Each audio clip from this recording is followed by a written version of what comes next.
So guys, I put in the screws and nuts that it made.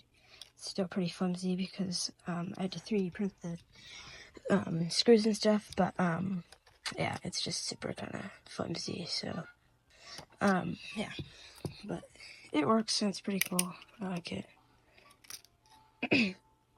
But yeah, it just kind of like bends a little.